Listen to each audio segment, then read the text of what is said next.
Okay, and the recording starts from now on. Thank you, Panafsha. Shall we start now, or okay? I leave it to you. And should you think we are ready to start, then we will start soon.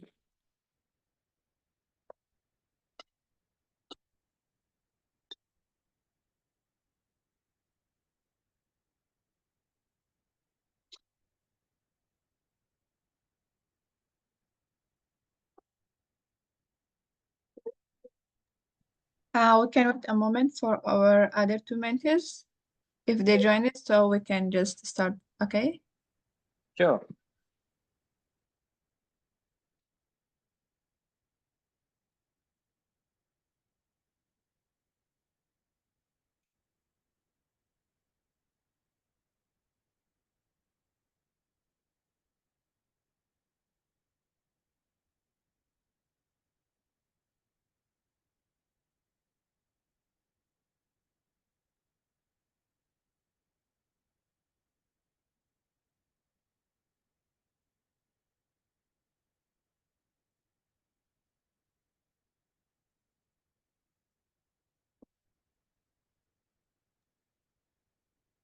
As we wait, we can start the session. Our mentors will join in a moment. Okay then.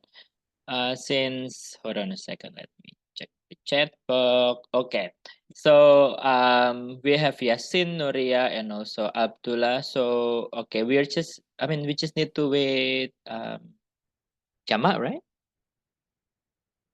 Yeah, we can wait for Jama and Layla. Layla might Yeah. join in a moment. Okay. Very good. Okay. So let's just start the session today. It's 8 minutes past 1 p.m. at the moment, and it's good to see many new names coming in. Once again, my name is Wiwit Prasetyono. Just call me Wiwit, like we with you. And I've been handling this blog, cross cultural communication learning, for the youth mentorship program. This is my second year with the team, and it's good to see a lot of people, as I said again and again. Then, if possible, would you please just to open up the camera for a moment in the beginning so we can see you, and we will continue the session. It's of course very okay for you to turn off the camera if for example you have connection trouble and it makes your participation much better. It is totally fine, but just to say hi to everyone, can I see you? And yeah, just a bit, just a moment, because we have Zuhaib Osman, am I correct? And yeah, hi Zuhaib. Okay, you wave hand for sometimes already, so thank you so much for joining. And we also have Muhammad Zubar. Am I also correct?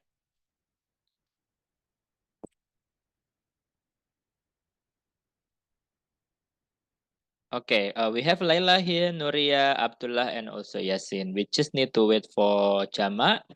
But I think, hold on a second, we can just start. Uh,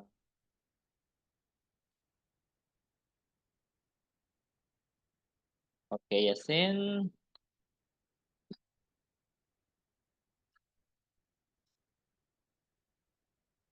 Okay, let's just start today's session by a little bit of introduction because we have a lot of new friends today. So this is the way I'm going to ask you. I have just put on the chat box. Can you please say your name and then where you come from or where are you based in at the moment, and then how were you arriving today? Like for example, my name is Wiwit. I'm based in Yogyakarta at the moment. It's in Central Java, and then I were arriving good finally. Because this morning I got a little busy with my kids, and now I think half of the day I'm ready, and it's always very nice to handle this session with the youth mentorship program. So, who want to start first? For I will start. the guest today. Let's start with Zuhaib. Okay, time's yours. Yeah, I'm Zuhaib, and I'm from Somalia. Can you hear me well? Yes, very clear. Uh, yeah, okay. So I came from Somalia. I'm a refugee. I live in Kunenigan City. I think you know. So Sorry, I'm I beg glad your pardon. Where you live in I'm I'm live in Jakarta Selatan. I'm living in Jakarta Selatan. Jakarta Selatan? Yeah, in Kunenigan City. Okay, okay. Yeah. So I'm happy to join this meeting. So I wish we continue a good way. Okay, thank you, Zuhaib. Who want to start after Zuhaib? Thank you for joining. Okay, you're welcome. I go. Abdullah, can we give that chance for our friends first for the guest today, and then we will continue with the mentor. Thank you, Abdullah, by the way. And okay, Mariam, I see you waving hand. Hi everyone. Good afternoon for everyone. I'm Mariam Salehi. I'm from Afghanistan and I'm living in Indonesia, Cisarua right now. And I got to join this workshop through Nuria, one of the mentees. She invited me. So yes, I hope we learn from each other through this workshop. Nice to meet everyone here. Thank you so much, Mariam from Cisarua at the moment. Yeah, you are of course very welcome to join in. Okay, let's continue, and it goes to Saira. Am I correct? Yeah, it's Saira. Hello everyone. Good afternoon. I'm new in here. It's my first time. I seen this in Instagram and I got first time also I wanted one, but I forgot the timing. So this time I successfully connected here. So I'm Saira Gulami from Pakistan, and now I'm living in Jakarta with my family. Thank you, Saira. At the moment, based in Jakarta, and it's good to finally made it. Of Yeah. course, we're going to enjoy the session today since many more people coming. Thank you, Yeah. Saira. What's next? So, okay, who's next? From the screen, I can see few names like Yalda, Muhammad Zubair, Arzu. If it is, and Amtul Waris, if it is possible. Also, Akil. And Akil is based in Malaysia. Would you like to open your mic, Akil? Yes, sir. Not yet for Akil, but can okay. We can go to Muhammad Zubair. Please. My name is My name is Muhammad Zubair. I was from Myanmar, but currently live in Bangladesh. Mohammed, I'm very okay. Okay, I'm sorry I because work as a your voice freelance got cut off photographer, here and there. researcher. Okay, would you please repeat, Muhammad? Yes, my name is Muhammad Zubair. I was from Myanmar, but currently live in Bangladesh. Republic. Oh, thank you so much. I So am you, from. go ahead. I work as a freelance photographer, researcher, videographer, interpreter, translator. Okay, thank you so much, Muhammad, from Myanmar and currently live in Bangladesh. Yes. Okay, I hope you can follow the session smoothly. I know sometimes we got connection trouble here and there, but thank you so much for joining away from Bangladesh. Okay, next we go to Akil or Yalda. Yalda, please. Time's yours. Okay. Hello everyone. Good afternoon. It's Yalda Muhammadi. I'm from Afghanistan, and right now I'm living in Cisarua, Bogor, Indonesia. Okay, and your nickname is Zelda, right? Yep, Yalda. Okay, thank you so much, Zelda. Currently live in Cisarua. Adding more friends for today's session. Okay, we already know Zuhaib and then Saira, Mariam Solehi, and then Mohammed Zubair based in Bangladesh, and also Yalda. Who's next? I think Arzu didn't introduce. Hello, everyone, and Yes. good afternoon. My name is Arzu, and I'm living in Indonesia, Cisarua. And nice to meet you, everyone. Okay, nice to meet you, Arzu. Currently based in Cisarua too. It's good to have more people coming in.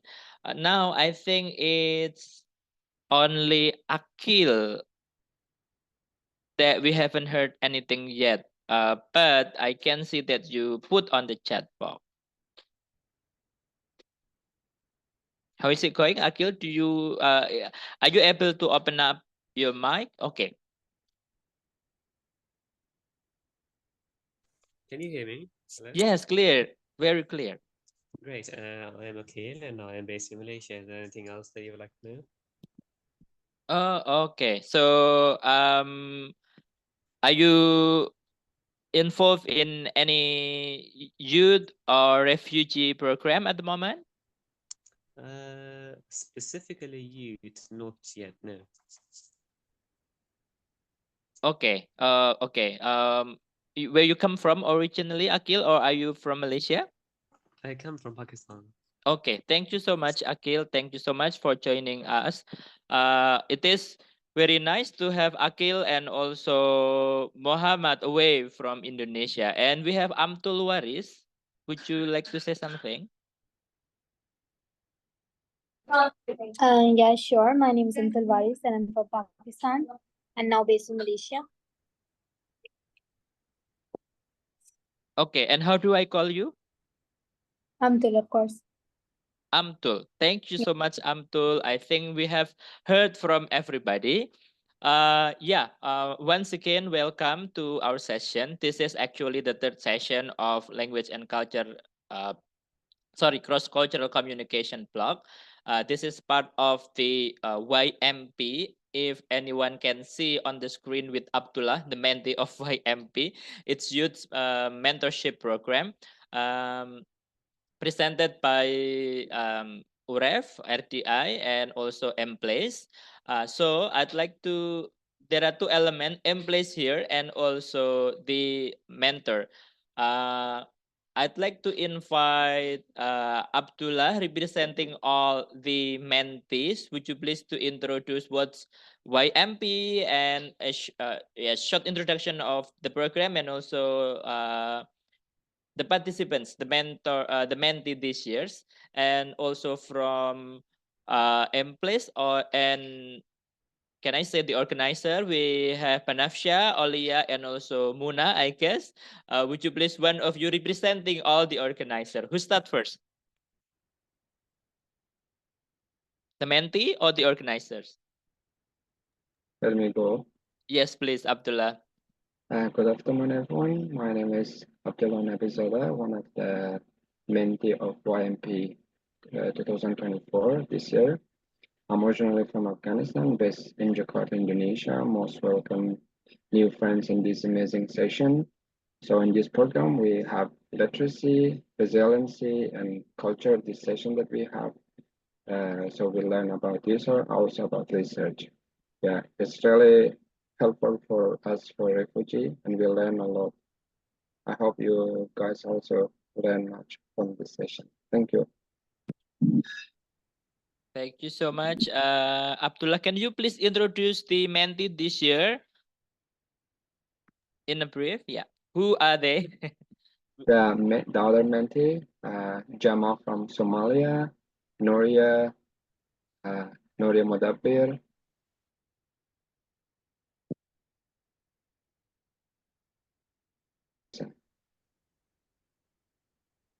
Well, I don't know if that happened in everyone, but Abdullah voice is a bit freeze. But to summarize, we have five mentees this year. We have Abdullah, Yasin, Laila, Nuria, and also Chama. We still wait for Chama, but yeah, these five mentees are our participant this year. Thank you so much representing the participants. And who's going to represent the organizer? Emplace or RDI, UREF, or I can see Panafia open the mic. I would like to ask Mona for doing it, please. Mona, can you hear us? Yes, sure. Hi, can you hear me? Yes, very clear, Mona. Okay, thank you very much. So my name is Muna Barud. I'm originally from Somalia, and I am one of the mentors for this YMP program. Yes, and I am going to introduce the admins of this program, Banafsha and Anka, as well as Aulia, our social media admin. So this youth mentorship program is a program to help youth refugees in Indonesia to have a secondary or like a new what is it called, a learning experience.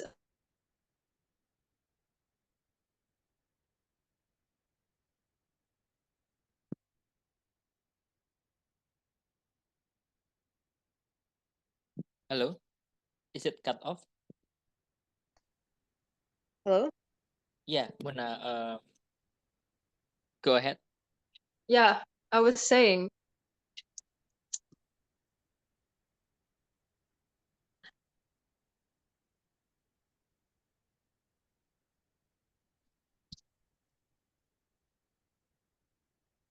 Hello? Mona, we can hear you. Can you talk, please? Yes. Okay, I was saying this YMP or Youth Mentorship Program is a program dedicated, specifically designed for refugee youth to empower them and for them to have a space to learn, a place to learn. Yeah, thank you. That's Thank it you for so me. much, Mona. Who's going to introduce Emplace and Emplace or organizer friends? Mona, open up, yeah. Because we have Olia, Panafia. Oh, Panafia, would you like to take? I think Mona just summarized everything that she said. Impulse and RDI are working together for and collaborating for the YMP for this year. So we all have done together to just organize everything very smoothly for our mentees and our facilitators. We try our best to give the a good feedback and everything that is needed for our community and for all refugee community. Okay, so representing Emplace, we have Muna, Panafia, we have also Aulia and Anka. So everyone, this is a safe room for us to learn together and also to share as the support or a room for refugee community. It shows how the world today is like. Um, we come from many places. We have participants coming from Bangladesh and also from Malaysia. Many of you are now based in Indonesia.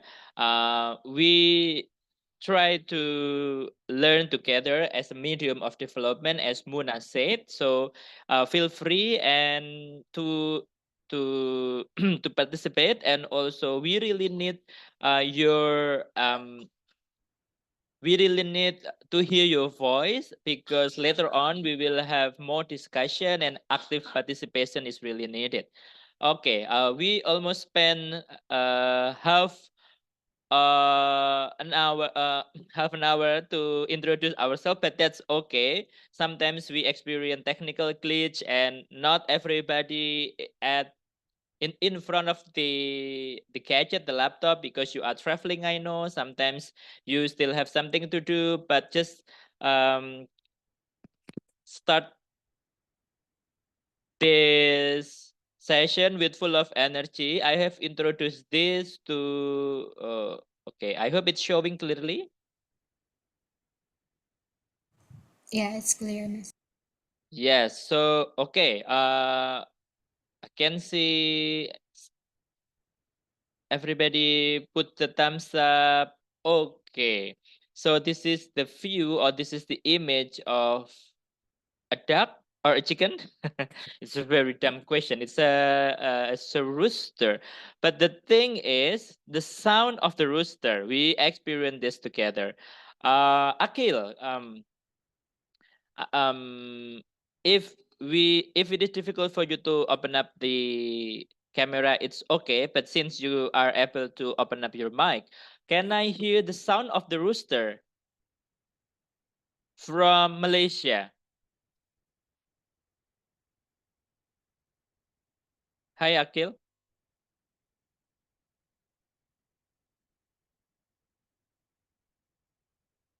Okay, now, if possible, we have 16 people all together in this platform. Can we all, just for a moment, open the mic? Yeah, I can see Yasin. Just open the mic. Uh, and everyone else, just a moment. Can you please open the mic? Yes, yes. Okay, good. Yes. So just do it together. I want to hear the sound of the rooster in the morning in your surrounding. So just okay, just don't hesitate to show or to share with everyone here the sound of the rooster from your own place. Even though okay, so Sorry, how about if there is no rooster around? if there's no rooster, just imagine. I'm sure you have seen rooster Yeah, yeah. in entire your life, right? So just imagine the rooster. What's the sound of the rooster in the morning? Okay. Okay, got it. Okay, can we start on? Everyone, after I count 1, 2, 3, please just say the sound of the rooster. 1, 2, 3.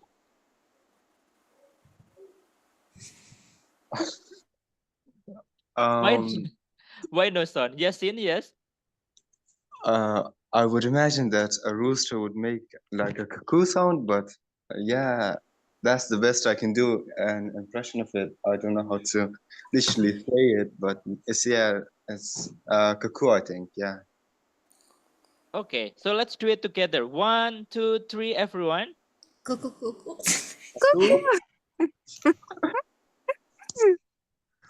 Yeah, we can hear cuckoo, cuckoo. Cook, cook, cook, cook.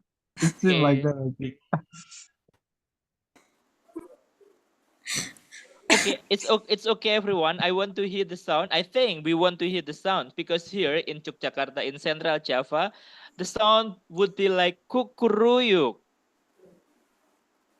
And in yours, it sounds like kuku kuku. So now let's do it all together again with me too. Uh, let's just say the sound of the rooster from all around the world. Can we agree? Okay, I will start counting again. 1, 2, 3. Cook, cook, cook, cook, cook, cook, cook, Kukuruyu. cook, cook. Oh, Okay, thank you so much for okay, I'd like to see everyone. Okay, well, again, thank you so much for the sound of the rooster from everywhere in the world. Akil, I can see you open up the mic. Do you want to share the sound of the rooster from your area? I shared it along with other people, but individually, I would not. Mm-hmm. Did you get it? It's so low voice. Akil, can you please speak louder? I said that I spoke with everyone, and I would not like to do it individually. Oh, okay. Oh, to do it all together. Yeah. Oh well. Anyway, thank you so much. Okay. Do we agree to do it one more time with everybody? Can I see any sign, thumbs up or anything? Good. Yeah. To give a bit of energy for today's session and making sure even though you are mobile, uh, okay, but it's good to have the energy putting all together here. I will start counting 1, 2, 3, and I want to hear one more time about the sound of the chicken rooster by everyone. Okay, can we just open the mic now? Sure. Good. Okay, I'm waiting. Until I see almost all of you open the mic, and then I will start counting. Good. Okay. Yeah, even from Yes. Bangladesh, I can see it's okay. Muhammad just open up the mic. Good. Yes, sir. I opened the mic. Okay, let's start. 1, 2, 3.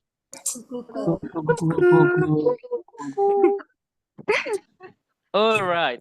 Thank you so much. So yeah, kukuku, kukuruyuk. Sometimes it's kokoriko and ee. That's the sound of the roosters. The same object but different sound from all over the world. We just touch upon a little of component in our learning. It's about culture, because when we talk about culture, we also talk about the language, and the spoken language. It's cultural things. And okay, so let's start today's discussion. Once again, I really need your active participation, as this is actually the third session of this block for cross-cultural understanding. We have covered 2 sessions before, and today we are going to focus on the present time, because the first session was about the terminology or the foundation for us to learn together. And then the second session talked much about I I put it in the past category, because we celebrate the language in counting system, like 1, 2, 3, 1, 2, 3 to 10 from different language, and also the um, ceremony or any cultural event, life-based cultural event from many countries in the world. That was the focus of last session, and today we're going to focus more on the present time. But in this present times, we'll focus on the downside of the cultural diversity. Why so?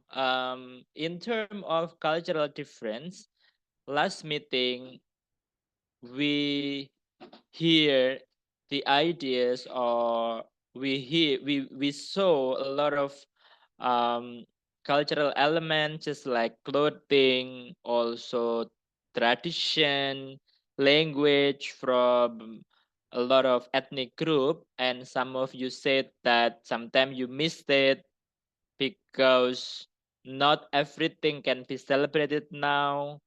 And also looking at other community, they have another form of expression that happen because of um, the cultural difference, because we come from different location, different geographical background, which also shape the way we behave, and the dressing as well. For example, for those coming from the subtropical country, or living in the tropical countries, will have different clothing compared to those living somewhere near to the Arctic or Antarctica, for example, living in in the land mostly covered by the ice, and that's also influence the way you behave, and that's what makes cultural difference.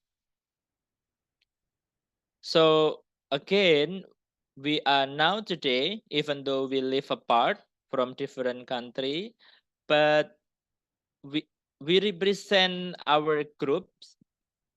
It can be our family, it can be also from the place of our origin, and day by day it is mixed because of experience, for example. So as I said again, from your family, from your ethnic group, from the country you come from, it shape your culture.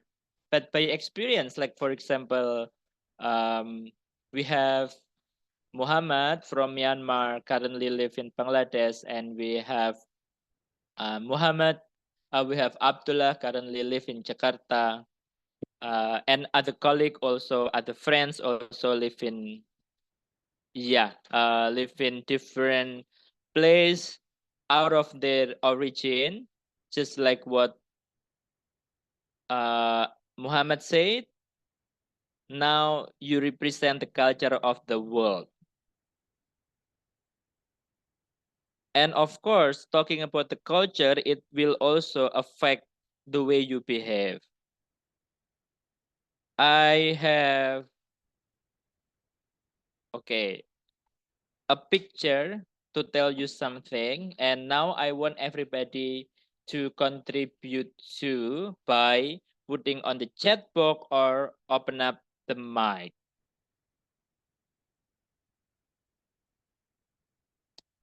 Good. I give you 4 choices of pictures. Number 1 for the lady in purple hair. Number 2 is the girl in front of the university. Number 3 is the smoking guy. And number 4 is the guy with the green jacket.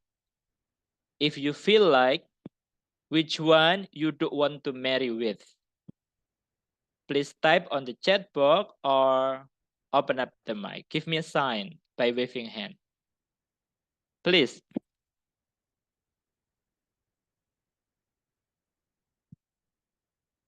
Everybody? I'm waiting for the answer. Okay, Angka. Okay, don't want to marry with the guy number 3. And Mariam will be single forever. Okay, go ahead.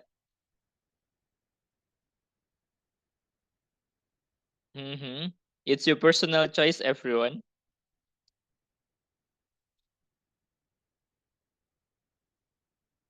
Okay. Yeah, again. Which one do you feel like you don't want to marry with?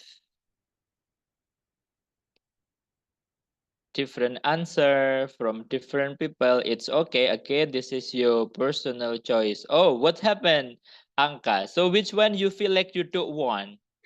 Oh, I understand the question wrongly. So I thought it's which one you want to not to. Oh, Yeah. okay. Yeah, but that's okay. Thank you, Anka, for confirming. So the one you would feel like want to is number 3 then. Yes, number 3. And Yalda feel like want to go with number 2. Okay. Do you want to say something? Anyone? I let you to open up your mic. I go with number 1 because she Yes, looks Abdullah. more energetic and happy. Yeah, but I will not choose number 2. As the question said, which one you will not marry, I will choose number 2. That's why I choose number 1. I will go with number 1. Because you feel like want to be with someone who are energetic and happy. Yep. And why not number 2?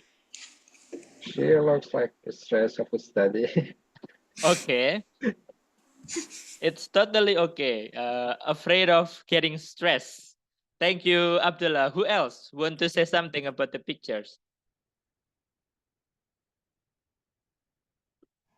I think there wasn't like very good options for the girls, but yeah. Okay. What's good option do you think, Leila? None of those guys in the picture. Yeah. Maybe Yeah. this looking guy. Mariam? Yeah, I agree with Leila. There was not good ones for girls.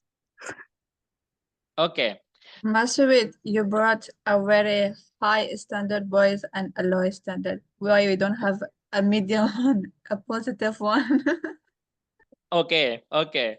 Okay. Thank you. And Anka, no food. Before I go to welcome Muhammad to advertise himself to everyone here. I can pick up the word standard from Panafsha and also good one from Leila. What else? Any reflection from the picture? Think you can bring a guy with Lamborghini or private jet for girls. They will probably choose that. Would that so? Yeah, The girls? No, because not that. money is important things for everyone. No, not for everyone. Just the way that they look, that matters, because most of the time, yeah, it shows what or how the person is, not the money. All right. What else? Anyone want to join in? Sometimes appearance matters also. Okay. What else? Athletes, maybe. Athlete. Yeah. Okay. And it goes to profession, right? Like football players or something, basketball. So Okay, profession or interest? yeah, of course. Great. Who else want to say something? Enough? Okay.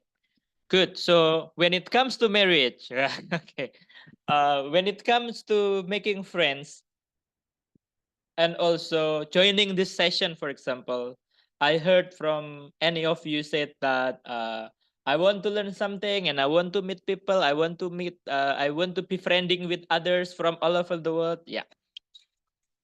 Okay, and I'm representing the world culture because now we are mixed and everything. But when it comes into marriage, things get more serious. You said that standard. It's about the look, appearance. Sometimes it goes to the profession, interest or hobbies, and good enough. So good and not good, and also standard is something, of course. Okay, Anka said it's the same with friendship. Yes, of course. So I said when it comes to marriage, things getting much more serious. I pick up a lot of words before, but I want to focus on two things: standard and also good and not good. What define the standard and good and not good? Anyone want to say something about it?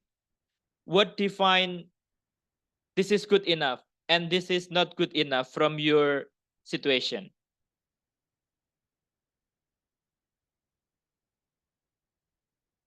Yes, I can hear something. And who and what design the standard? From your personal experience, your standard will stick to, for example, my parents' standard, okay, or the standard will stick to my culture standard, or the standard will stick to the value I learn. Okay, pious and honest, Muhammad said. Now, okay, let's move on to the next discussion. After defining the one who's going to marry with. in terms of defining the one who you're going to marry with, of course, I can. Okay, now I will scrutinize into the word standard. What standard you usually use was influenced by? Anyone want to say something? Can I Abdullah? share something? I don't know Please. if I don't know that maybe the education standard or the background standard, maybe it can be culture, because if different culture it will be different standard and difficult to understand each other. Okay. Thank you. It can be education, it can be background you said before, and also it at the end goes to the culture. One more, I want to hear something. Maybe from Muhammad, why you would like to marry the honest or pious girl?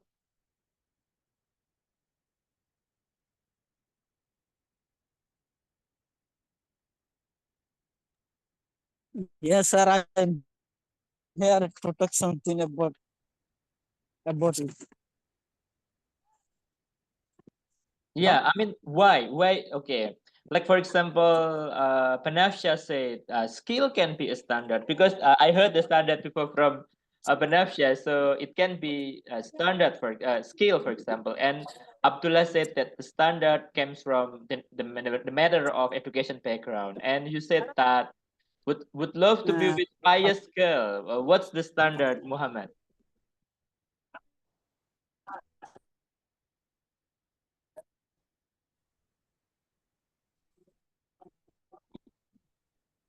Yeah, Muhammad, I think you can put it in the chat box if you feel like having um, connection glitch. Okay, but I'd like to continue. Thank you. Yeah, go ahead, Muhammad, on the chat box. Sorry, we experienced a little glitch.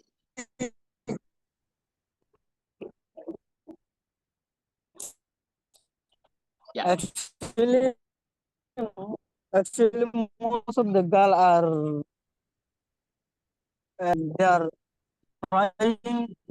Most of the girl are, but most of the girl are heavy and they are working money and they are just.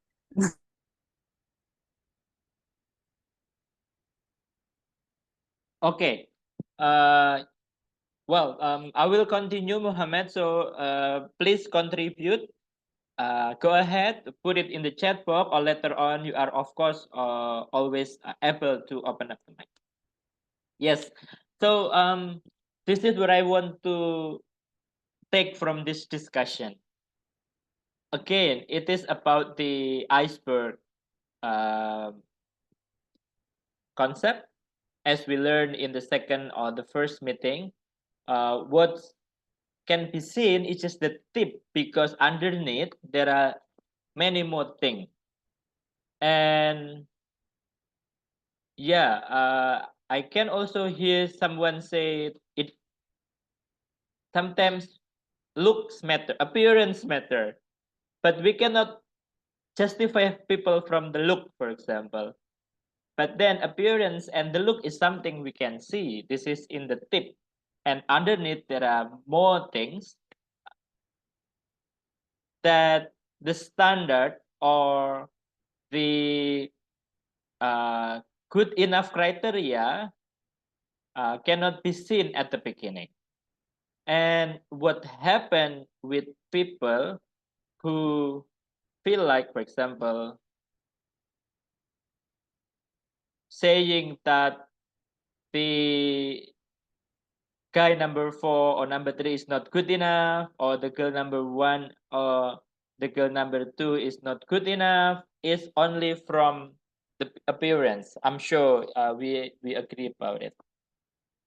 And the way we feel like, oh, this girl with in front of the uni is stressful, and then the guy with the yellow jacket probably is not fun, is actually categorizing. We did that in the in the last session by making in the first session by making or learning the category or the dimension of our culture that was based on the research.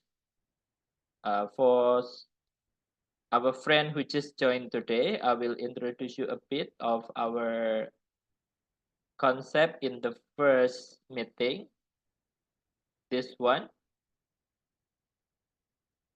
Okay, so we learn about the concept of individualism and collectivism, and then power distance, uncertainty avoidance, and masculinity femininity. This is the way we see a group of people or culture. We call it a dimension of culture. Why so? Because that works not only for one or two, but a group of people, and it helps us to identify the way we behave, the way we interact with people from other culture. And by having this, we actually doing grouping or categorization. What we are going to cover today is in terms of this. Oh, sorry.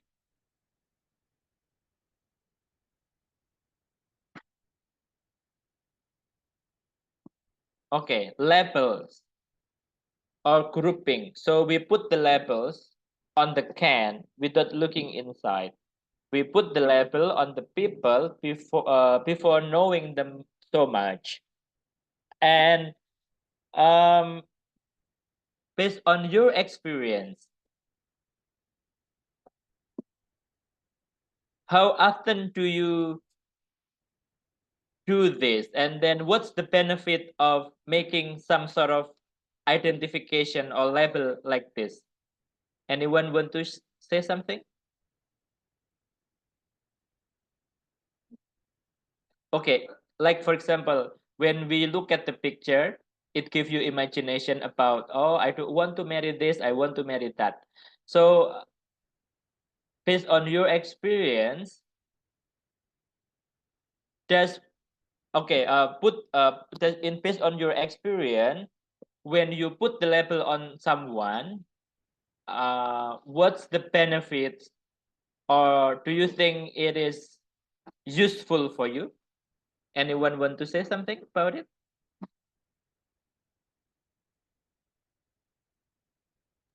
I think based on information or knowledge that we have, we describe that person in our imagination, and then we think we can be friend or we can be get married with him or her. Okay, it means that it help you to know people further, right, Abdullah? Yeah. So you use labeling at the beginning before you interact further with other people. Okay, thank you. Anyone else want to contribute? Like, how often do you put label on other people? Or do you have any experience on putting label on other people? There's also like some psychological book before you meet someone, you can get some information by their how they look, their face, or their outfit. Also the zodiac sign. If you know, like you can mostly understand they're friendly or they're introvert or extrovert. Those things can help to know someone before you talking or before you know them. Okay, can I say that doing a little bit of research can help ourselves before we talk with someone new or making interaction with someone new? Okay, Abdullah. Yes, anyone else? How often do you use a label in your life? For Abdullah, it will help when meeting someone new. Anka say mostly. I don't really know Oh, how Layla, to please. like label. So yeah, I don't really know how to label people, but like if by level you mean like, you know, if this person is how much good, how much bad, and like this kind of thing, then I don't do that. I don't understand it. Mm-hmm. But when I get to know somebody, like Mm-hmm. when I start to like talking to somebody, I notice their good sides and also their bad sides. But then, you know, I look at it, how bad is it? Can I like deal with it? If I can, then okay. If not, then no. So yeah, it's something like good and bad in the person, not like labeling them. I don't know. Okay. Does it means that you do like to put label before you really interact with someone else? Not really. No, I don't think so. I don't think I do that. So Mm-hmm. So um so using I mean putting label on others, does that also occur in your life? If so, do you have any example? Like when in what situation? Like for example, Abdullah said before meeting someone new, it will help doing a little research on someone on the experience appearance will help. In your experience, Laila, is there any situation that you feel like you use a label in your life? I don't think so. Maybe like, you know, I don't really know. No, I don't use like, you know, for example, before meeting somebody, I don't go do research on them or like, you know, look at their pictures or anything to see like if I want to meet this person or not. I just go and meet the person, and then after meeting them, I decide if I should meet them again or not. So it's not like before meeting or anything. I don't put labels like that. Yeah. Okay. Well, thank you, Layla. I have a question and it goes to everyone. When you have a wedding invitation, okay, uh, is that happen that you will ask what to bring or what to wear to the wedding?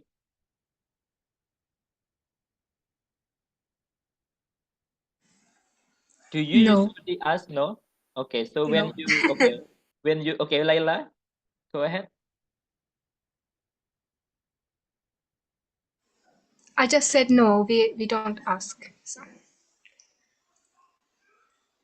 Sometimes when I go in Indonesian wedding party, Indonesian friends, I ask because like Chinese people they use more formal clothes, but Indonesian local people they use more batik.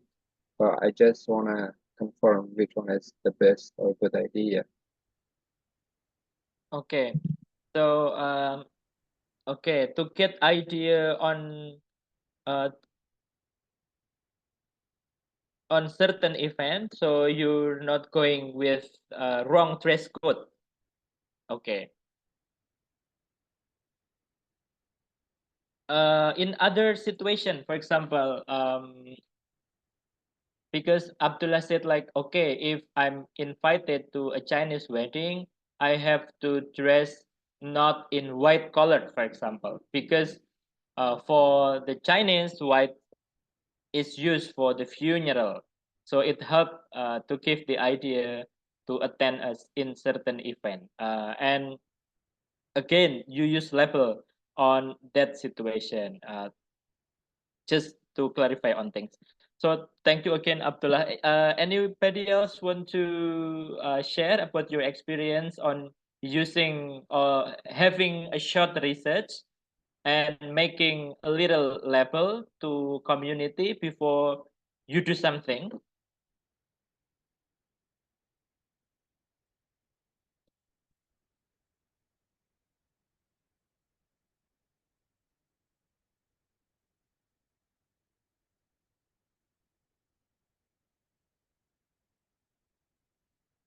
I'd like to put on the chat box.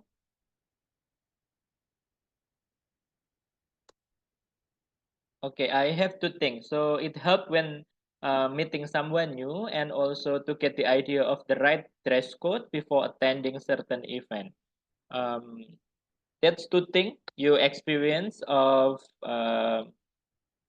doing a little research before meeting or doing a little research about group putting label on the group before meeting someone new or attending certain event. So I'd like to continue again. Yes. Sorry, Oh, Mr. yeah, Uh, Anka. what kind of research you mean? Oh, yeah, this is just my term. Like, I mean, you prepare or you ask somebody else can be research. But yeah, uh, using label before meeting someone new or using label before attending something. Do you have any situation or experience in certain situation with you? Label, you mean ideas or thoughts about a person before meeting? Mm-hmm. Yeah, actually all the time. Okay. Yeah, I kind of have that kind of feelings and sense that when I see someone, I kind of decide if these people are friendly, not friendly, good or bad. So, yeah, it's Okay. something like that. Mm-hmm. Mhm. So help you to identify if people is good or bad, for example. Is Yeah, I that kind of have a very good way to label people. Which Mhm. I'm always right, actually. Even after I meet them and talk to them, I was like, oh yeah, I was wrong. I was right. All right. Okay. Thank you, Anka. So yeah, again, it will help to yeah. You can I say that you usually have some sort of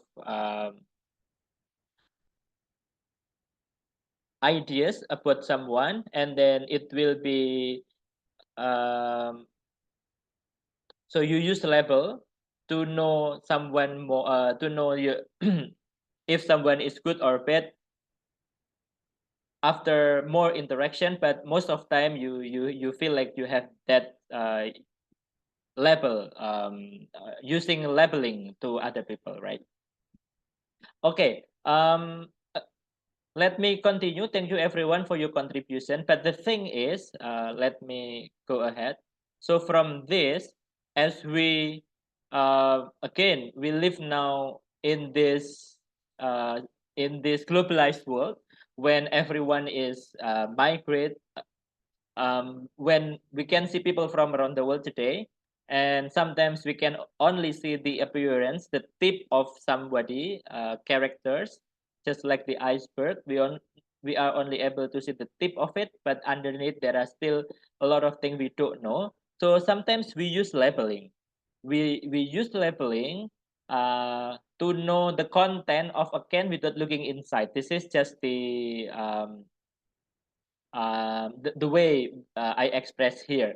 But the thing is, like what Abdullah and also Anka said, it sometimes help you. It sometimes help you on not making a wrong dress code, for example, and it is also sometimes help you to know people better, to know someone new.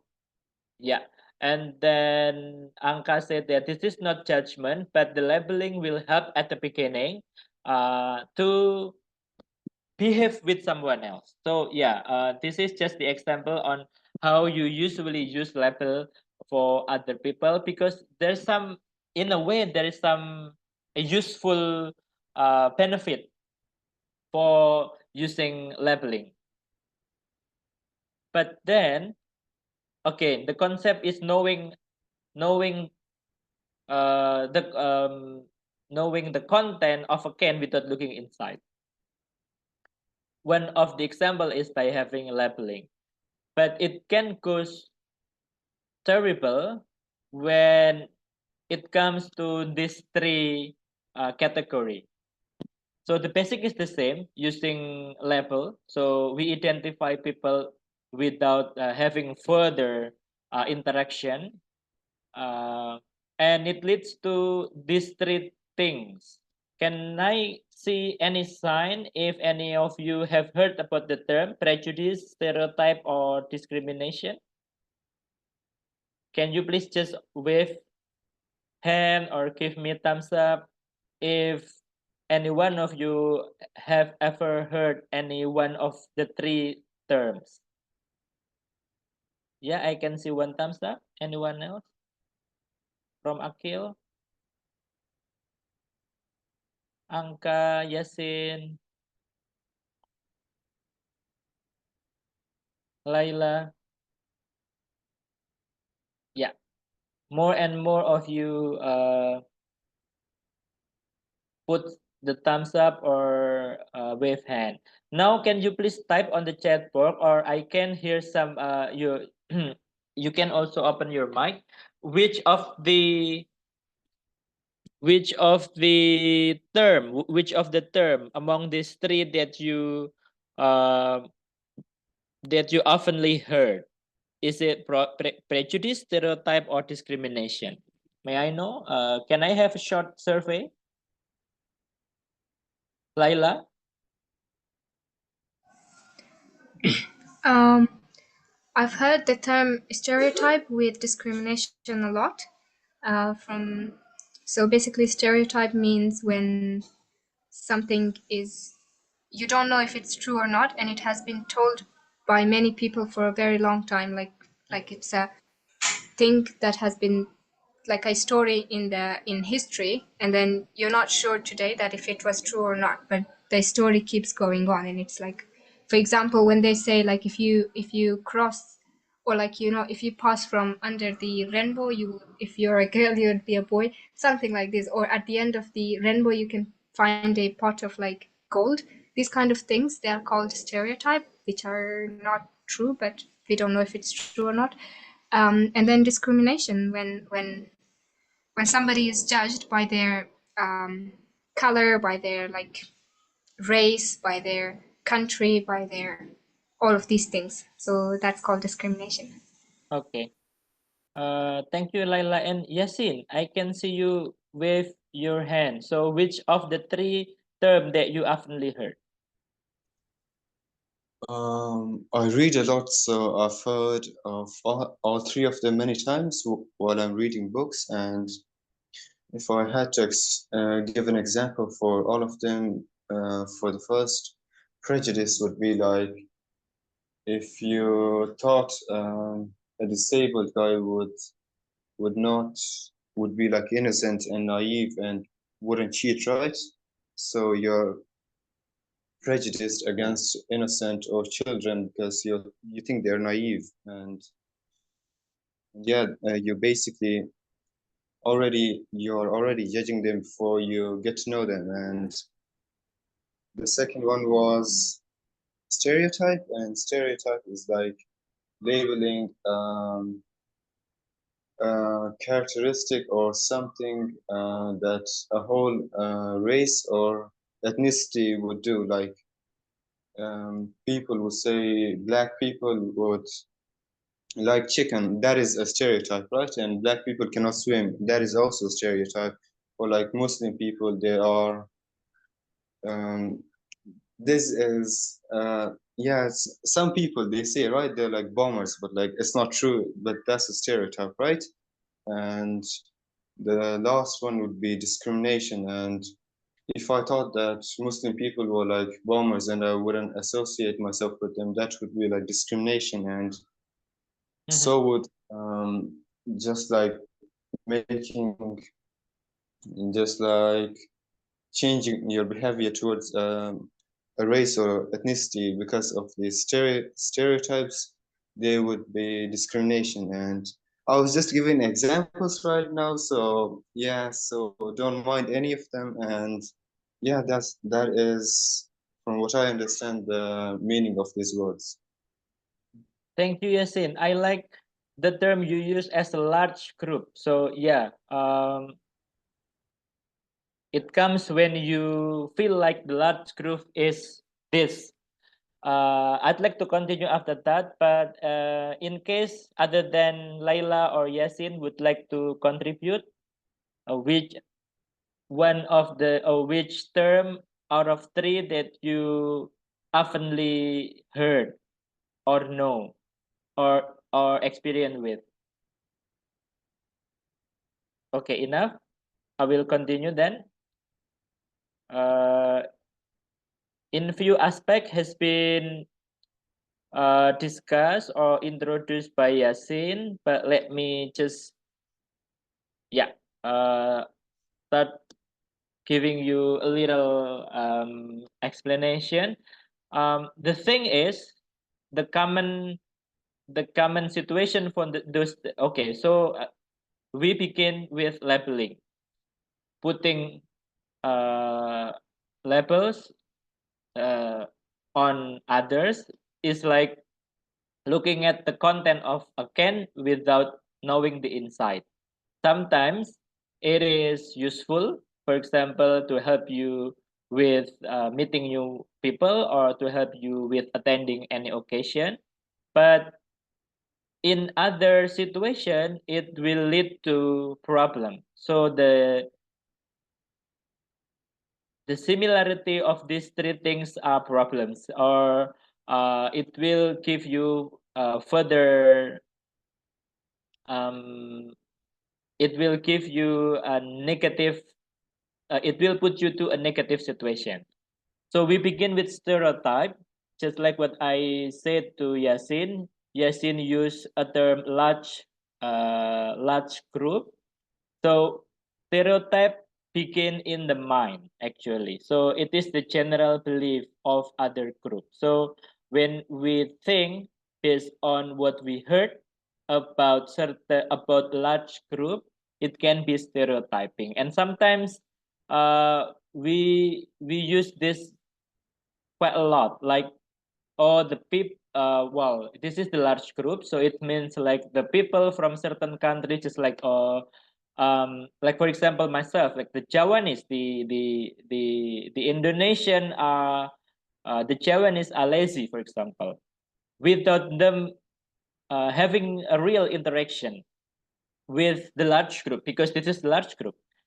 Sometimes we only meet 1%, but we can have the general identification toward the group. And this is so-called stereotype. So it comes from the belief or the cognitive, or it begins in the mind.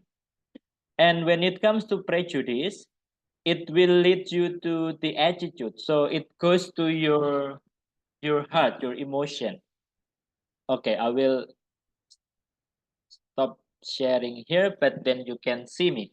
So when we talk about stereotype, it goes here in the mind. But when it goes to prejudice, it goes to the emotion, the feeling. Like, I'm not comfortable sitting with this guy. Or, okay, if I have to be assigned in a certain group, I don't want to be with people coming from a certain location. When it comes to attitude, it will go to prejudice.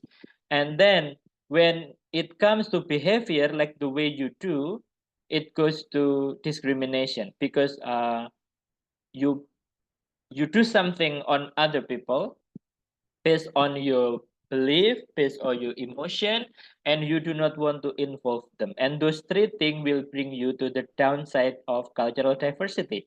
You do that just because you are different, because you are not coming from the same group. It means if you put action, it goes to discrimination. But if you feel like uh, labeling them in your mind, it can go to stereotyping. And if it goes to your feeling, you feel like you are not comfortable with certain group of people, and then it goes to the prejudice. Up until now, any clarification or question or feedback from everyone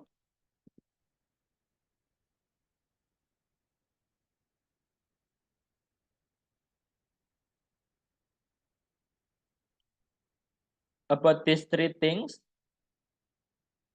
stereotype, prejudice, and also discrimination? So my idea is, on the first meeting, we learn together about the cultural dimension. We try to look at other culture based on their individual or collective actions, and then are they feminine or are they masculine society, or and then do they have hierarchy on power distance, or they have less power distance? That's what we learn in the first meeting, more on the terminology. And then in the second session, we celebrate the diversity, because it gives you a feeling of comfortability by having the same identity with your group, with your family, with your place of origins, and it also help you to do something with the baby, help you to do something in the funeral. For example, that's what we learned last meeting. And today, by having identification again, it also leads to any negative impact or the downside of the diversity, because it will by labeling it will lead to stereotyping, prejudice, and also the um, discrimination. Now I'd like to share a short clips for everyone. It will last for about 10 minutes, and it will give you sample of the downside of the diversity. So let me know if the sound and the,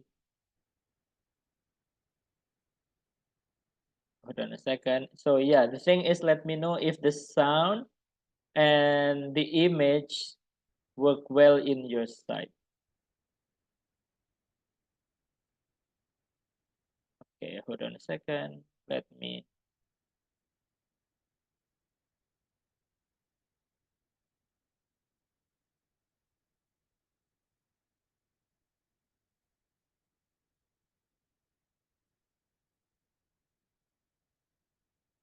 Okay. Can I see any sign if the sound I'm a clear storyteller, for you? and I would like to tell you a few personal stories about what I like to call the danger of the single story. I grew up on a university campus in eastern Nigeria. My mother says that I started reading at the age of 2, although I think 4 is probably close to the truth. So I was an early reader, and what I read were British and American children's books. I was also an early writer. And when I began to write at about the age of 7, stories in pencil with crayon illustrations that my poor mother was obligated to read, I wrote exactly the kinds of stories I was reading. All my characters were white and blue-eyed. They played in the snow. They ate apples. And they talked a lot about the weather, how lovely it was that the sun had come out. Now, this despite the fact that I lived in Nigeria, I had never been outside Nigeria. We didn't have snow, we ate mangoes, and we never talked about the weather because there was no need to. My characters also drank a lot of ginger beer because the characters in the British books I read drank ginger beer. Never mind that I had no idea what ginger beer was. And for many years afterwards, I would have a desperate desire to taste ginger beer. But that is another story. What this demonstrates, I think, is how impressionable and vulnerable we are in the face of a story, particularly as children. Because all I had read were books in which characters were foreign, I had become convinced that books, by their very nature, had to have foreigners in them and had to be about things with which I could not personally identify. Now, things changed when I discovered African books. There weren't many of them available, and they weren't quite as easy to find as the foreign books, but because of writers like Chinua Achebe and Kamara Laye, I went through a mental shift in my perception of literature. I realized that people like me, girls with skin the color of chocolate, whose kinky hair could not form ponytails, could also exist in literature. I started to write about things I recognized. Now, I loved those American and British books I read. They stirred my imagination, they opened up new worlds for me. But the unintended consequence was that I did not know that people like me could exist in literature. So what the discovery of African writers did for me was this: it saved me from having a single story of what books are. I come from a conventional middle-class Nigerian family. My father was a professor. My mother was an administrator. And so we had, as was the norm, live-in domestic help who would often come from nearby rural villages. So the year I turned 8, we got a new houseboy. His name was Fide. The only thing my mother told us about him was that his family was very poor. My mother sent yams and rice and old clothes to his family. And when I didn't finish my dinner, my mother would say, "Finish your food. Don't you know people like Fide's family have nothing?" So I felt enormous pity for Fide's family. Then one Saturday, we went to his village to visit. And his mother showed us a beautifully patterned basket made of dyed raffia that his brother had made. I was startled. It had not occurred to me that anybody in his family could actually make something. All I had heard about them was how poor they were, so that it had become impossible for me to see them as anything else but poor. Fina, are there any jobs Sorry. with flexible working hours? I want to quit my 9-to-5 job. Of course they are. You can be. Their poverty was my single story of them. Years later, I thought about this when I left Nigeria to go to university in the United States. I was 19. My American roommate was shocked by me. She asked where I had learned to speak English so well and was confused when I said that Nigeria happened to have English as its official language. She asked if she could listen to what she called my tribal music and was consequently very disappointed when I produced my tape of Mariah Carey. She assumed that I did not know how to use a stove. What struck me was this: she had felt sorry for me even before she saw me.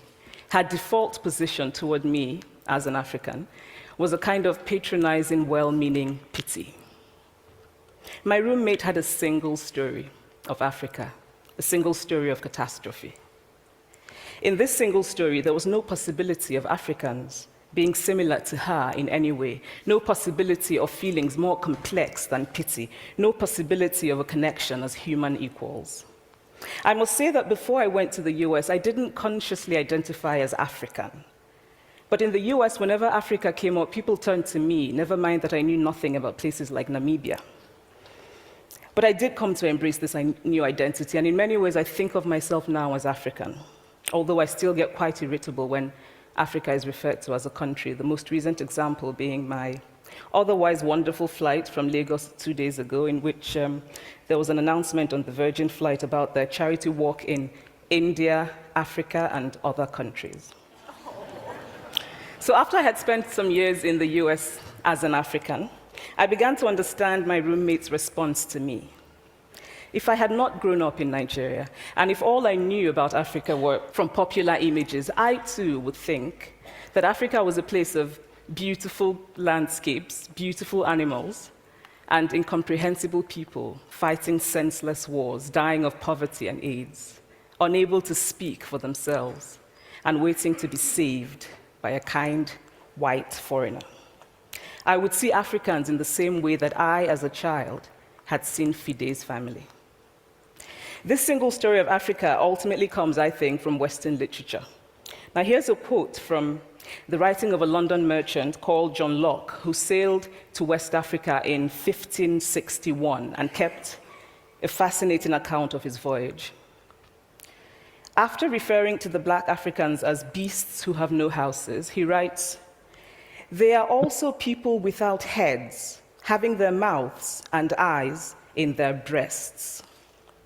Now, I've laughed every time I've read this, and one must admire the imagination of John Locke.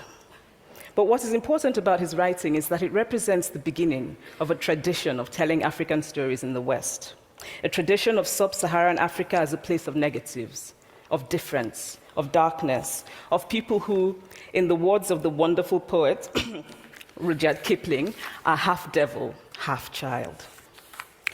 And so I began to realize that my American roommate must have, throughout her life, seen and heard different versions of this single story.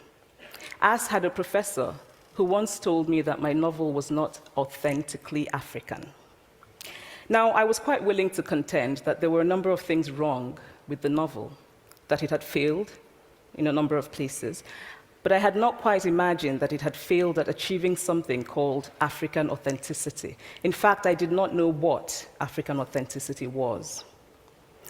The professor told me that my characters were too much like him an educated and middle-class man. My characters drove cars. They were not starving. Therefore, they were not authentically African. But I must quickly add that I too am just as guilty on the question of the single story. A few years ago, I visited Mexico from the US. The political climate in the US at the time was tense, and there were debates going on about immigration. And, as often happens in America, immigration became synonymous with Mexicans. There were endless stories of Mexicans as people who were fleecing the healthcare system, sneaking across the border, being arrested at the border, that sort of thing. I remember walking around on my first day in Guadalajara, watching the people going to work, rolling up tortillas in the marketplace, smoking, laughing. I remember first feeling slight surprise, and then I was overwhelmed with shame. I realized that I had been so immersed in the media coverage of Mexicans that they had become one thing in my mind, the abject immigrant. I had bought into the single story of Mexicans, and I could not have been more ashamed of myself. So that is how to create a single story.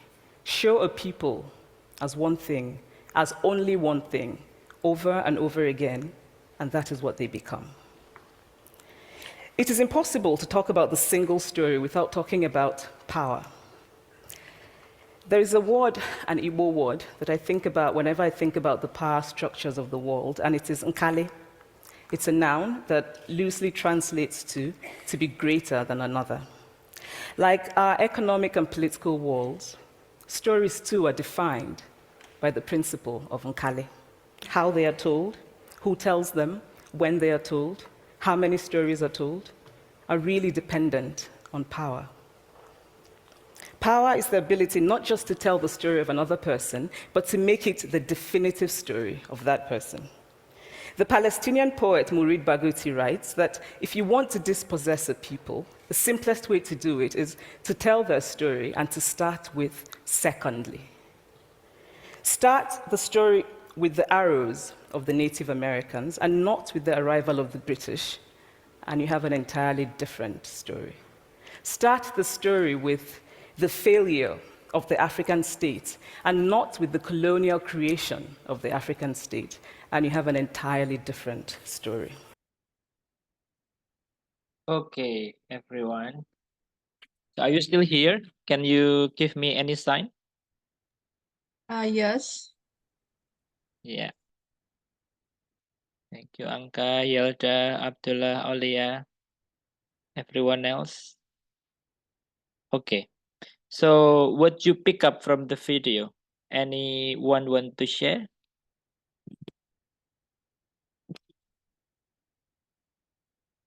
Leila. Yeah. Any comments after the video screening?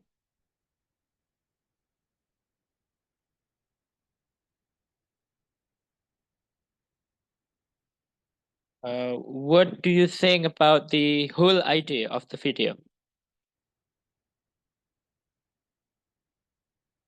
I think one thing that I got is that, you know, you need to keep your identity and like try to work in your area, like, you know, in your identity and like find yourself more, find out about yourself more so you can be more confident and like do things their way or like your own way. Okay. Keeping the identity, Leila. Yeah. Okay. Where you feel like from which aspect of the video that you feel like, okay, this is the message that I feel like this is suitable for your statement. Well, in part of her speech, she was talking about how she was not sure if she is African or not because she was thinking like there are a lot of like parts and everything in Africa, so she was not sure if she was actually from Africa. And then after doing research and like, you know, having her confidence and everything, she made sure and she said that no matter what, I am African. So she tried to like, you know, keep her identity and everything, and like still accept like the culture and everything that she was raised and grew up in, and still like she improved every day. Okay, thank you, Layla. And anyone else want to give any comments on the video?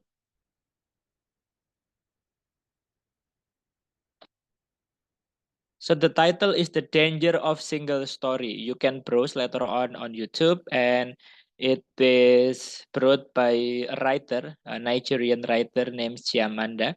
Yeah, as you just watch the video in the first 10 minutes, it is much longer than that, but yeah, I want to know what's the message you pick up from the video of The Danger of Single Story. Anyone else want to share something?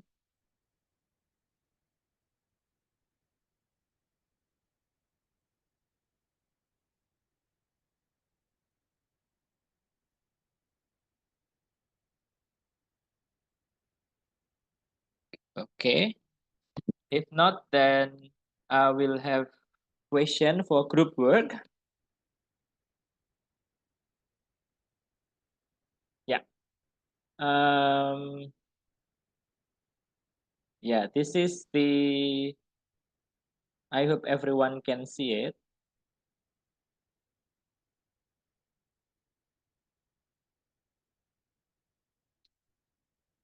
Okay, so yeah, later on I will put you into breakout room, and I wish that you can discuss with your own group by looking at the video. For example, the lady got negative reaction based on the appearance, or if not the lady, but the whole African community, the whole African community. Imagine that in US literature. So as she's a writer, she's surprised when looking at the American novel or the story in America but Africa. And based on her research, looking back on the previous or even classical, so it's a bit old novel, putting Africa as a piece and putting African appearance is having the mouth on the breast, which of course very far from the reality. And when she tried to write her own story, people assume that it is not truly African because what they heard about Africa is something else, and this is caused by the single story or something that they oftenly heard. Now I want to put you in breakout room, and a simple thing. Would you please discuss? Do you have any negative reaction based on, okay, from other people, or have you experienced any situation in which other people label you in negative way and in positive way? So I want to know later on, based on two groups. It can be people label you as uh, based on your country of origin. So okay, if you experience any situation in which people label you as Pakistani,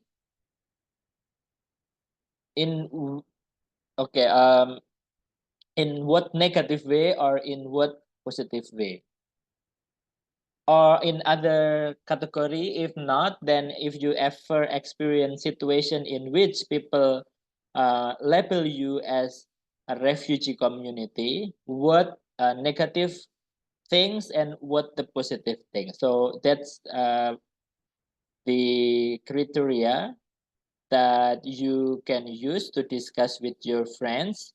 Later on, I want to hear your story uh, of your situation or your experience about single story, or about, okay, about the levels that you feel or the level that you have ever experienced from other people, um,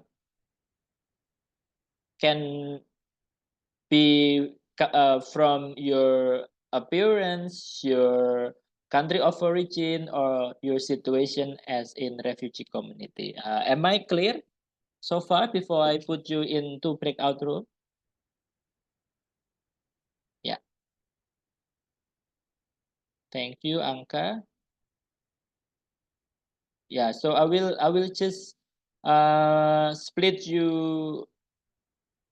Yeah, I will just split you automatically. The thing is, please discuss with your friends in your group. So with two things, your experience on receiving bad level and good level as your country of origin or as the refugee community. I think I will start. Hold on a second. I will start the breakout room and I will give you about 10 minutes for each group to discuss by yourself. Okay, start from now.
Hello, Mariam and Saira. Are you here? And is it possible for you to join in the group?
Hello, Mister. We done a discussion in the breakout room. You are muted. Sorry. Oh, is it a main room? This is the main room. Yeah. Oh, okay. So where are other? I think they are awaiting the minutes to be over. Oh, okay. Just 1 more minute actually. Yeah. Yeah, and then we will have last 10 minutes for us to share. Yeah. Is it people will share it individually or one person represented all them? Okay. I will ask the one representative, and then I will let other to give some more comment. Okay, right. Sorry, Mas Vivek. Yes. Do we need more time than more than like we have 10 more minutes? Do we need more time so I can extend and manage it? Oh, well, I don't think so. I think we're about to have the conclusion though. Okay. Okay, thank you. Right. So I'm going to close the room now.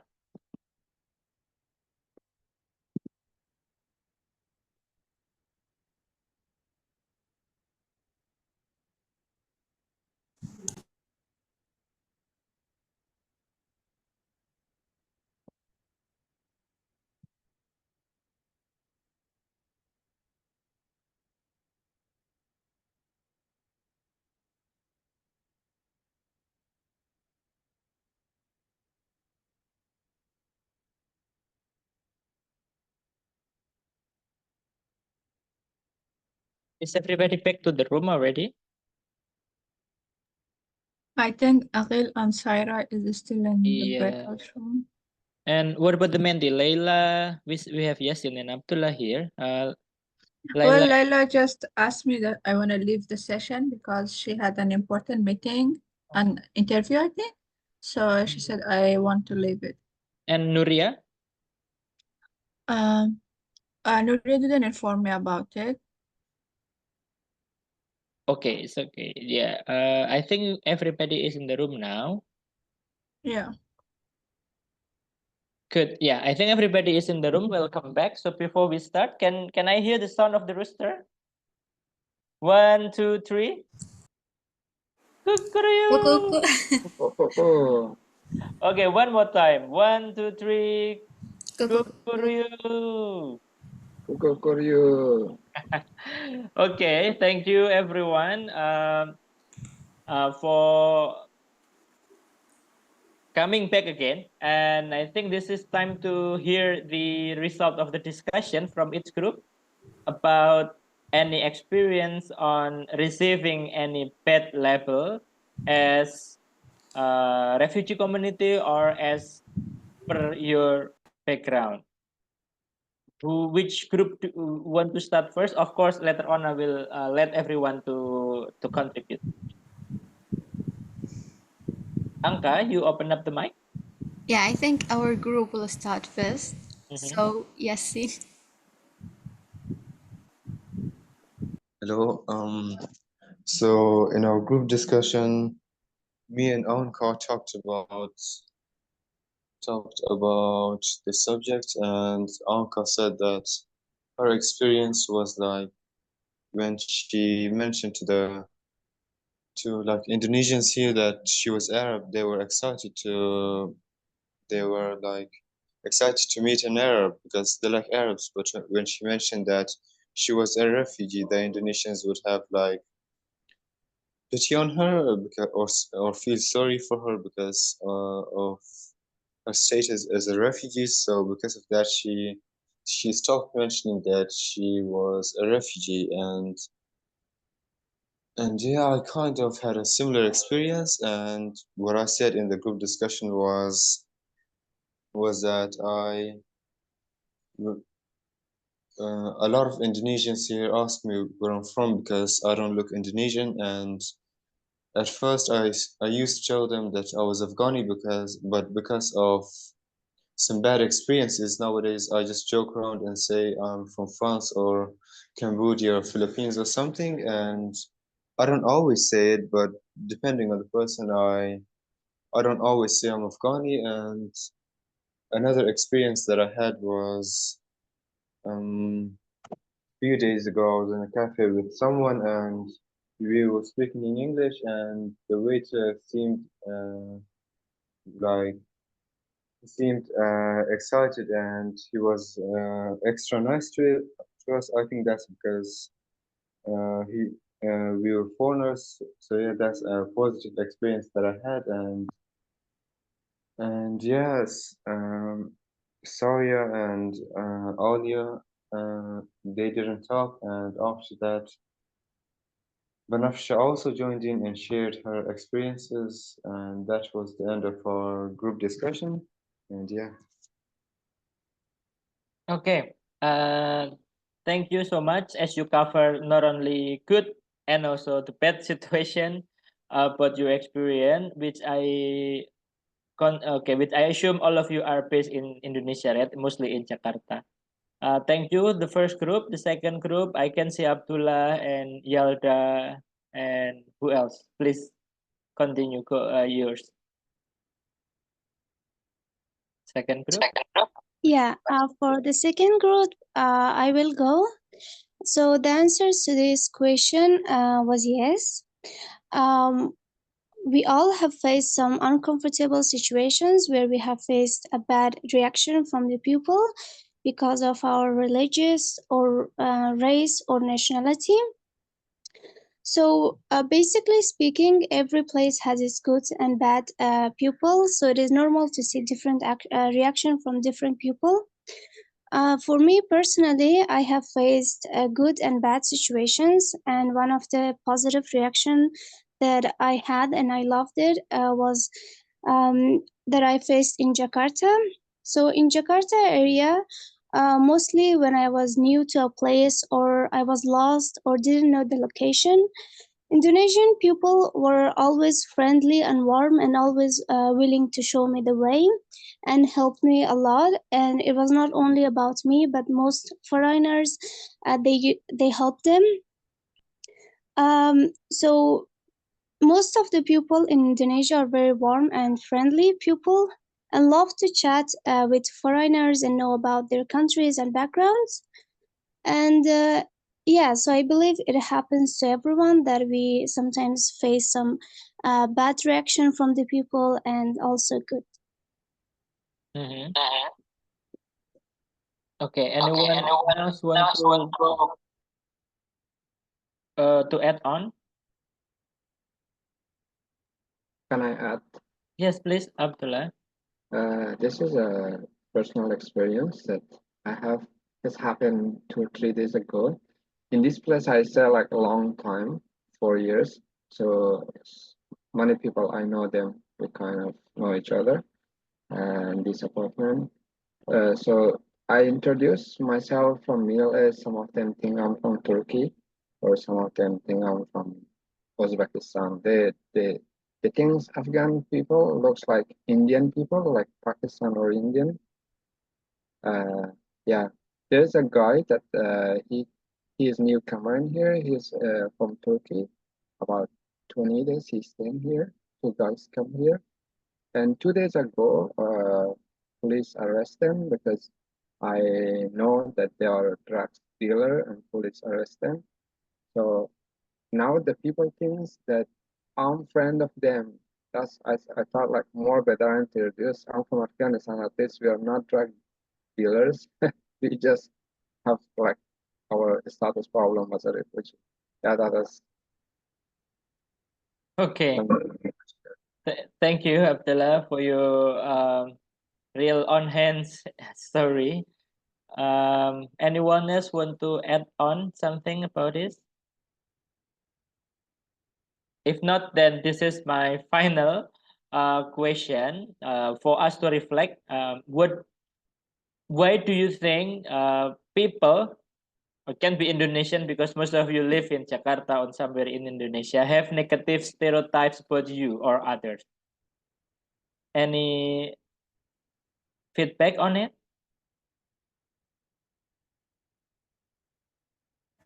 Well, I think because of the news. Mm-hmm. Yeah. And also because of the background information that they have about our countries, Afghanistan or other Middle East countries. Mm-hmm. What else? Any other thing, Angka? No, yeah, news are wrong informations. Yeah, it is. Okay. Yeah. Thank you for the options, the two information. Well, from I'd like to sum up today's discussion as it is actually only it is on actually almost 3 p.m. Well, the thing is also by looking back to the video, one-sided story can be created by the news. Yes, you're right. The wrong information and about the wrong information, it is spread from which platform. It can be from again from the media. It can be from novel as we just saw the video. It can be also from the book that people wrote about somebody else.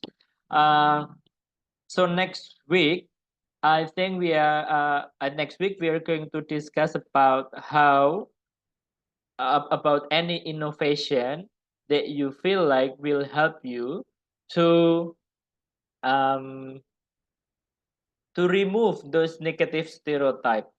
So last session we talk about the diversities, why we celebrate diversity, and then today's session, we discuss about the downside of diversity.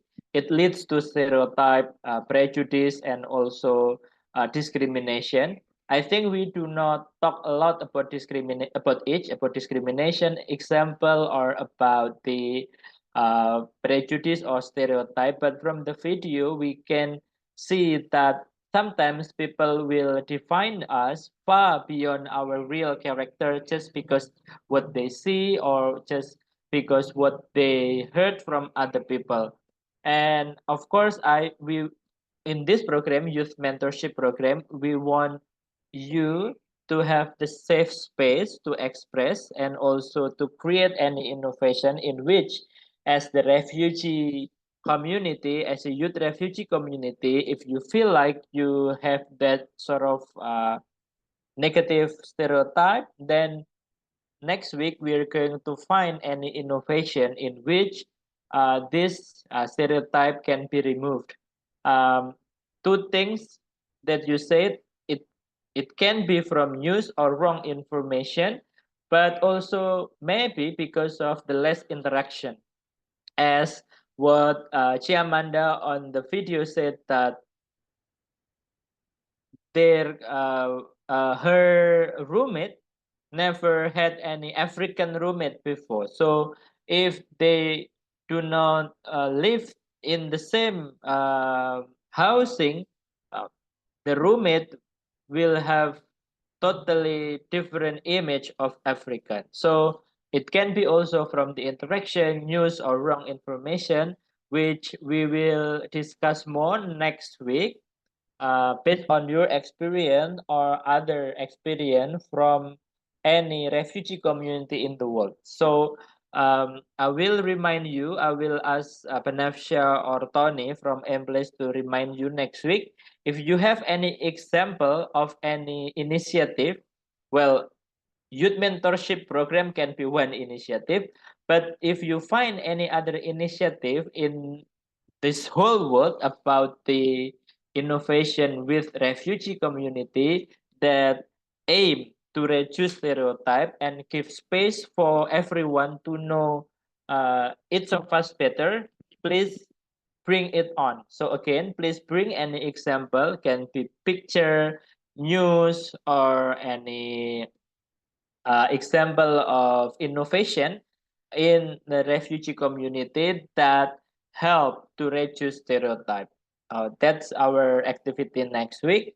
And I think that's to sum up today's meeting. Thank you very much for Arzu, Akil, Saira, Yalda, and other friends who joined us today as a guest. This is what we had actually. We create space safe space for everyone to share any experience. So the key is your active participation. Again, for this block, we learn the terminology, social and cultural dimension in the first meeting. The second meeting, we celebrate the diversity. And then the third meeting, we talk about the negative side or the downsides of diversity. And next meeting, we're going to talk about the innovation of cultural diversity. So I think that's the end of the discussion. We'll give it back to Emplis. So over to Panafsha. Thank you, Panafsha, and everyone. Thank you so much, Mr. Wabid, for your time and information and thoughts you shared with us. So I request everyone to please turn on your camera so we can have a photo. We can take any screenshot and it will be a memory for us.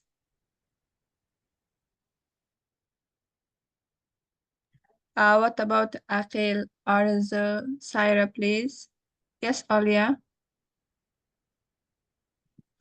Hello everyone. Before we're taking group picture, I want to ask your permission because we're going to upload all of our session today, not all, but like Instagram story to employ social media. So I hope everyone can give us permission because it's one of our public session. If that okay for everyone. Thank you. I pass to Banafsha. Okay, guys. Can you please turn on your camera? Is it okay for you?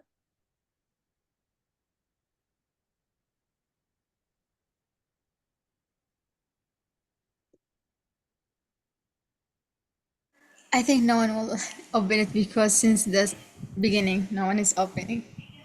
Only I did. Yay. Company. I have company. Yeah. Okay. So Alia, do you have any ideas? No.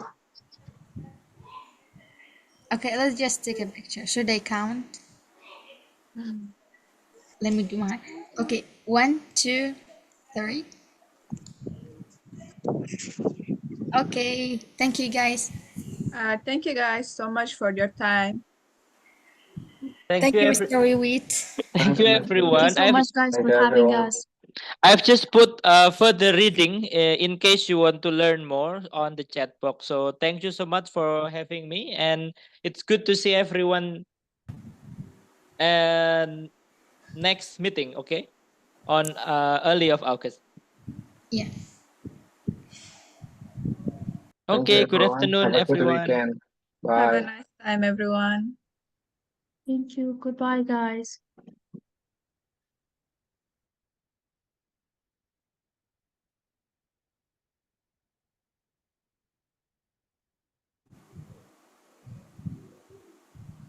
Will you stop the recording now? Yeah. Yeah.